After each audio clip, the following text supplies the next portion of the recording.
Hello, everyone. We're back here for video 3 of day 3, okay? So let's share the screen again and get started. Let's see what we have in store now. Now we're going to talk. We've talked about weather.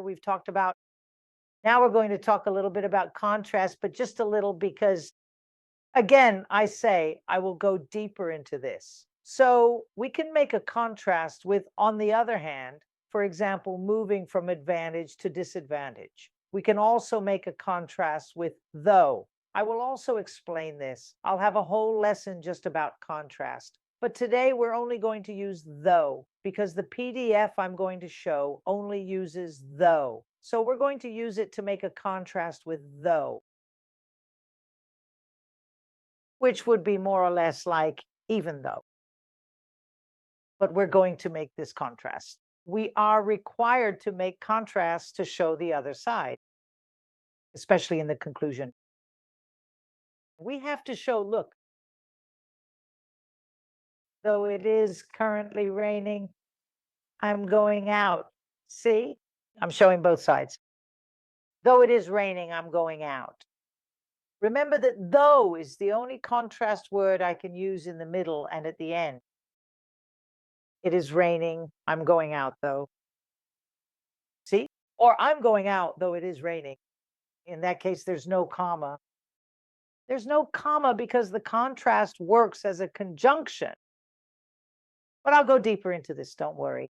But it's important for us to use contrast because it shows our grammar knowledge. Important. It earns you points. However, so it replaces but. However replaces but. Look, I'm going to give a really silly example here. I like fresh, delicious banana. But I like much more apple, especially in comparison. Okay? So I'm going to use however. I like banana, comma. Actually, it's not even a comma, okay? I like banana, semicolon. However, comma, I like much more banana. Oh, I'm sorry. I like much more apple. Okay? See? So as you can see, it can actually be, or it can even replace the word but in a sentence. Let's talk a little more here. So when we add something, okay, we can use in addition. It can replace also, and it can also replace and. Okay? I like apple. Comma. Sorry, semicolon. In addition, comma. I really like banana. I like it a lot. Okay, bananas are great, you know? So it's an and, right? Remember, I'll also remind you that when I have two sentences, a sentence is actually made up of a subject and a verb. When I have two sentences, that is a subject and a verb here, a subject and a verb there, and a comma in the middle, sorry, I'm going to use and or whatever it is, but I have to put a comma before the and, okay? If there are two sentences. I'll also show this throughout our book. Let's keep going. Furthermore is exactly the same as in addition. We're going to use it. And then in general, on the whole. I don't really like to use on the whole. Actually, I don't use on the whole in the ISEI, but in speaking, it's pretty cool. It would be a conclusion overall in speaking, but you can use overall because it's basically overall in general. It also replaces general. Some people use overall in the conclusion, but I don't like that. I like to use it so as not to generalize the sentences. So we will, you know, do you use actually? Do you use actually in your everyday English?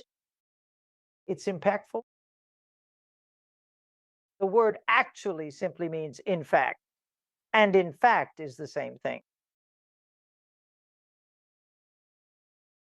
The same goes for contrary to popular belief. Actually, I'm saying in fact, okay? Comma, right? And the actually that we use in our daily lives, okay? All right, guys, that's it. Now, everyone, let's really listen. Let's listen to a short, quick little video, okay? Talking about stress. Shall we? It's from, this one is really interesting.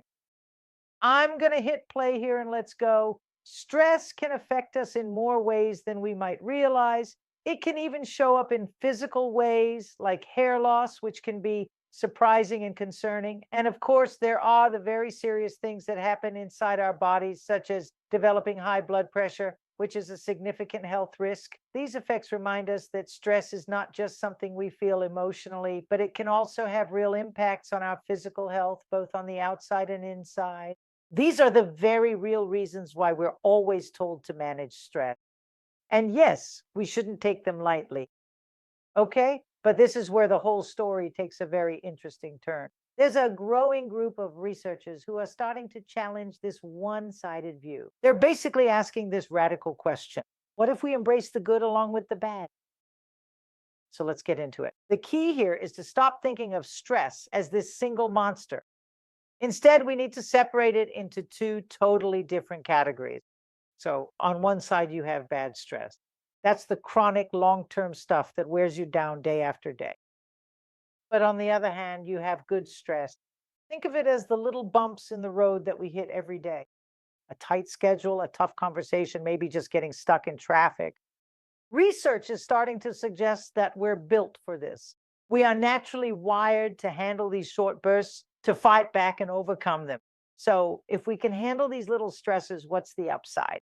Well, this is where the science gets really cool. It turns out that short-term challenges can trigger some amazing positive effects in our bodies and mind. First of all, your brain becomes sharper. One study actually found that a manageable dose of stress can improve our brain's performance. It boosts your cognitive ability and makes you more alert. In these moments, you're less likely to overthink, which helps you focus more intensely and just get more done. It's almost as if your brain has shifted into a higher gear. And it's not just about focus in the moment, not exactly. Short-term stress can actually make your memory stronger. And the way it works is fascinating. This little bit of stress literally multiplies the connections within your brain. Your brain becomes sharper, your senses like hearing and vision become stronger. And it's this heightened awareness that helps you create clearer and more detailed memories of a situation. But perhaps the most powerful benefit of all is resilience.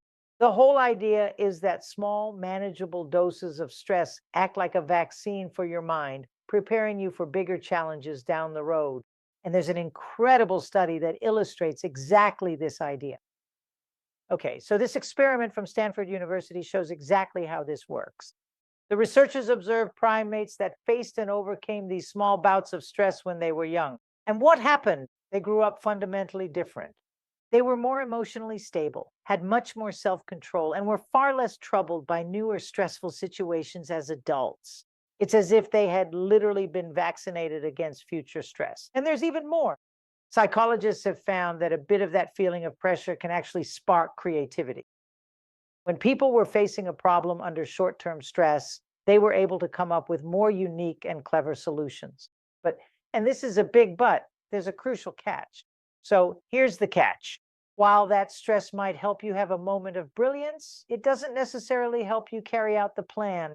The ability to follow through on the idea varies massively from person to person.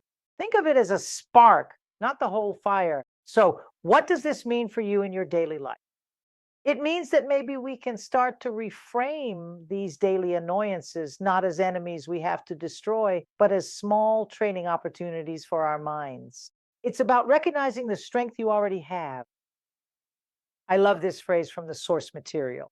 It's not about being fearless or completely stress-free.